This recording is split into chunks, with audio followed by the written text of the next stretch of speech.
9 నెలలు మోసి కన్నబిడ్డను గుండెల్లో పెట్టుకొని పెంచాల్సిన తల్లి సమాజం భయంతో అదే పసికందును ఆసుపత్రి మంచంపై వదిలేసి వెళ్ళిపోయింది. ప్రేమ పేరుతో మోసపోయిన ఓ యువతి జీవితంలో చోటు చేసుకున్న ఈ విషాద ఘటన ప్రతి ఒక్కరి హృదయాన్ని కలిచివేస్తుంది. అన్నమయ్య జిల్లా మదనపల్లెలో చోటు చేసుకున్న ఈ ఘటనపై కేటీవీ ప్రత్యేక కథనం.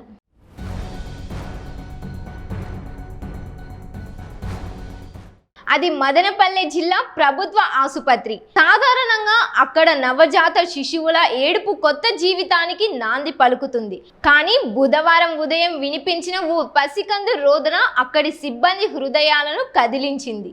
ఒంగోలు ప్రాంతానికి చెందిన ఓ కుటుంబం జీవనోపాధి కోసం తంబాలపల్లె ప్రాంతానికి వలస వచ్చింది.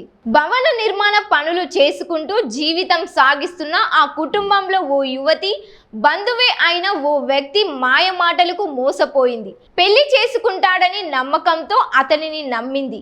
కానీ ఆ నమ్మకం చివరకు ఆమె జీవితాన్ని చీకటిలోకి నెట్టింది. గర్భవతి అయిన యువతి మంగళవారం పురిటి నొప్పులతో మదనపల్లి జిల్లా ప్రభుత్వ ఆసుపత్రిలో చేరింది. తెల్లవారుజామున ఓ అందమైన ఆడబిడ్డకు జన్మనిచ్చింది. కానీ ఆ చిన్నారి జననం ఇంట్లో ఆనందాన్ని నింపాల్సింది పోయి కుటుంబంలో భయాన్ని, ఆందోళనను మిగిల్చింది. సమాజం ఏమనుకుంటుందో, బంధువులు ఎలా చూస్తారో అన్న భయంతో ఆ తల్లిదండ్రులు హృదయ విదారక నిర్ణయం తీసుకున్నారు. పుట్టిన కొన్ని గంటలకే ఆ పసికందును ఆసుపత్రిలో వదిలేసి యువతిని తీసుకొని అక్కడి నుంచి వెళ్ళిపోయారు.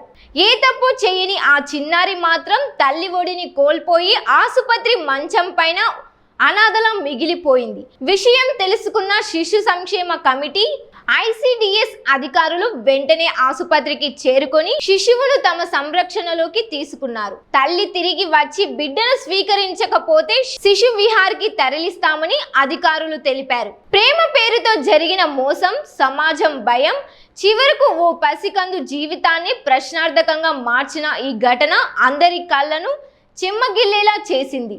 బిడ్డ తప్పు చేయలేదు, పరిస్థితులే ఆ చిన్నారిని అనాథగా మార్చాయి. ఇలాంటి ఘటనలు పునరావృతం కాకుండా సమాజం తన ఆలోచన విధానాన్ని మార్చుకోవాల్సిన అవసరం ఎంతైనా ఉందని ఈ ఘటన మరోసారి గుర్తు చేస్తుంది.